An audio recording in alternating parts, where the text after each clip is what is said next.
batterie.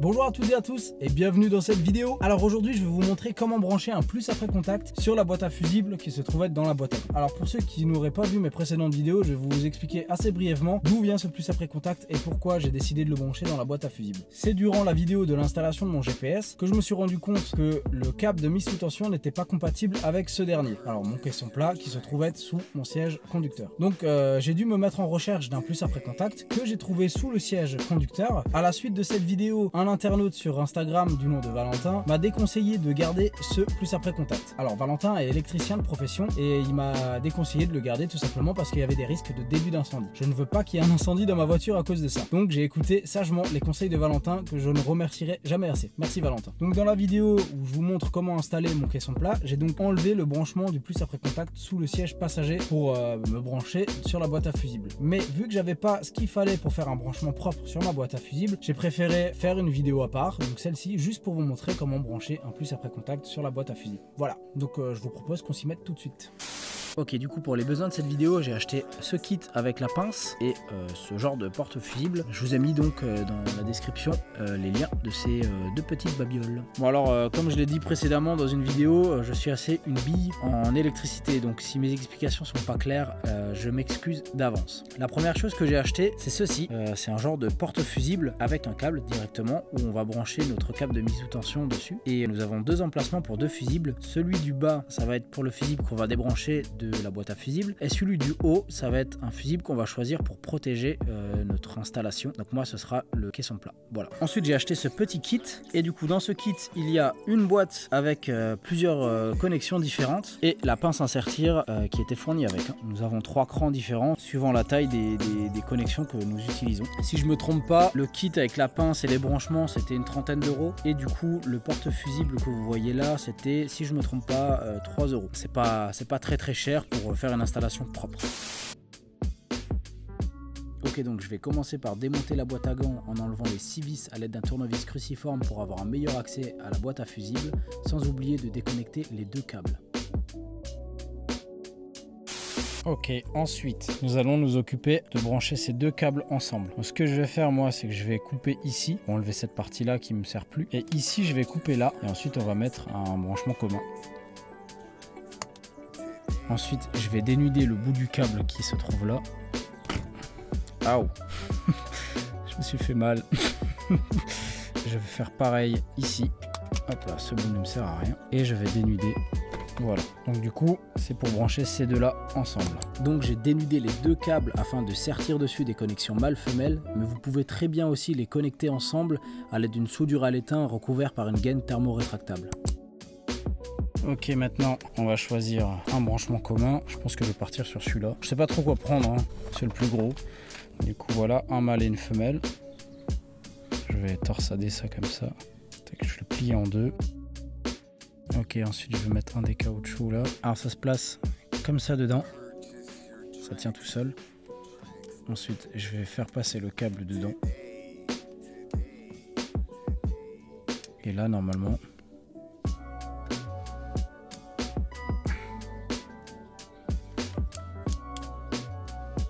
Hop là. Putain, j'arrive pas à le sortir maintenant. Bon bah voilà, c'est parfait. Et je laisse comme je laisse comme ça. Punaise, bien beau, mais c'est fou ça. Comment je l'enlève maintenant? Non, sérieux, ça s'enlève plus. C'est carrément galère à l'enlever, j'y arrive pas du tout. Voilà. Il faut jouer un peu avec. Je pense que c'est possible de le faire sans la pince, et ça va être beaucoup plus galère. On va faire pareil pour l'autre. Hop. Et ensuite je mets le câble.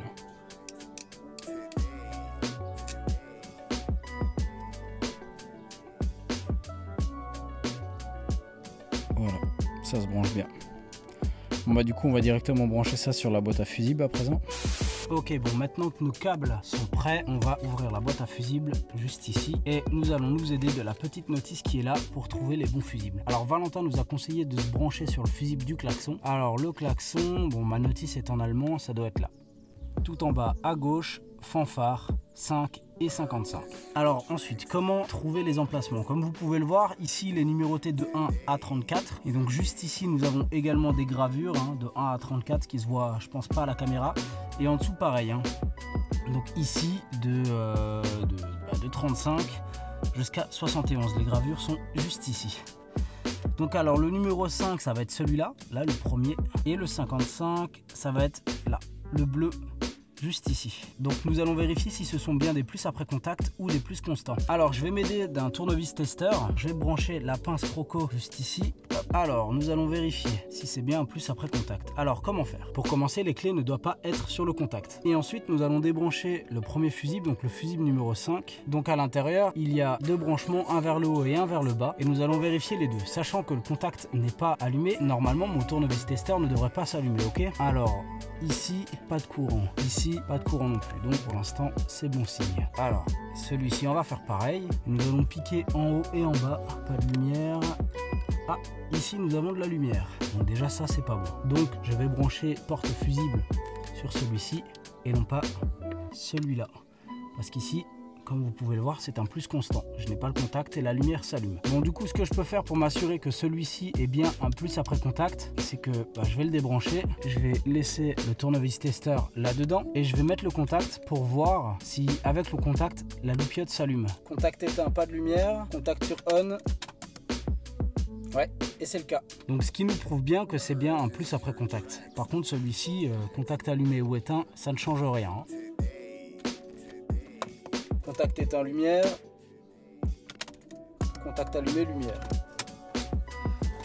Alors du coup celui-ci on va pouvoir le rebrancher, on n'en a pas besoin, tac, n'oubliez pas de le rebrancher surtout. Donc ce que nous allons faire c'est remettre le fusible que nous avons débranché sur l'emplacement du porte-fusible, et ensuite j'ai choisi un autre fusible, un fusible vert, j'espère que ce sera suffisant, pour le brancher à la place.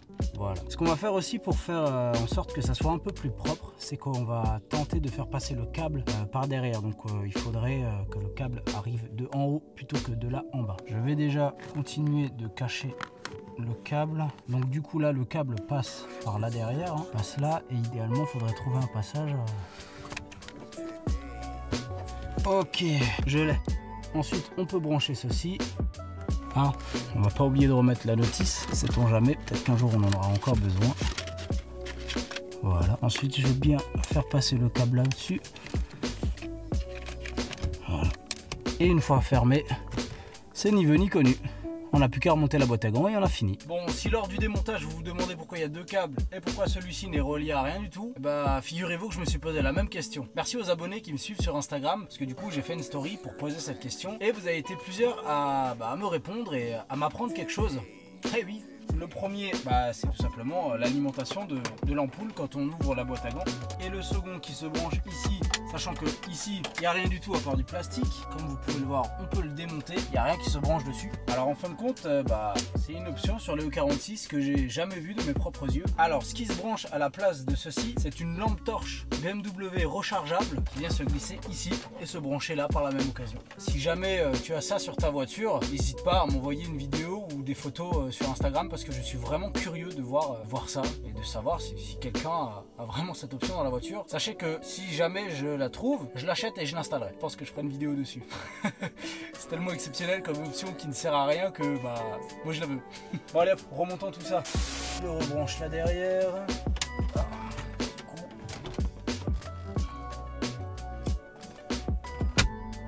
Et voilà. Encore une bonne chose de faite. Donc je remercie encore une fois Valentin de m'avoir mis en garde sur le branchement foireux que j'avais fait dans la vidéo du GPS, parce qu'on va pas se mentir, c'était un branchement foireux. J'avais juste torsadé les câbles ensemble, j'avais mis de la gaine thermo-rétractable par dessus et terminé. Alors que j'ai un fer à souder à la maison, ça aurait été dommage de laisser un truc mal fait comme ça. Donc merci à toi. Évidemment la technique que j'ai utilisée avec du coup les connexions mâle-femelle, vous n'êtes pas obligé de faire la même chose. Si vous souhaitez faire une soudure à l'étain avec la gaine thermo-rétractable par dessus, dessus, vous pouvez le faire, il n'y a pas de problème. Moi j'ai décidé de faire comme ça, libre à vous de faire autrement. Mais voilà, je vous conseille vraiment d'acheter cet article porte-fusible, je sais même plus comment ça s'appelle. Je vous le conseille vraiment parce que vous l'avez vu, hein, on le branche et voilà, c'est super efficace, c'est super simple d'utilisation. Et puis voilà, du coup voilà, j'espère que cette vidéo vous aura été utile sur le branchement d'un plus après contact. Donc je vous remercie d'avoir regardé la vidéo. Ah, et je tiens aussi à féliciter, vous tout le monde, sur ma dernière vidéo, donc la vidéo de l'installation du caisson basse. En une journée, vous avez fait un peu plus de 600 ou 700 vues je crois, et puis là en une semaine, un poil plus d'une semaine, la vidéo a déjà 1000 vues. Donc merci beaucoup. C'est bête, mais juste le fait de mettre un pouce ou de me dire que vous avez apprécié cette vidéo dans les commentaires, moi ça m'encourage à faire encore plus de vidéos. Et je vais aussi souhaiter la bienvenue à tous ces nouveaux abonnés qui sont venus rejoindre ma chaîne. Bienvenue à vous et voilà, et puis je vous dis à plus sur Swiss Cut Mécanique. Allez, ciao!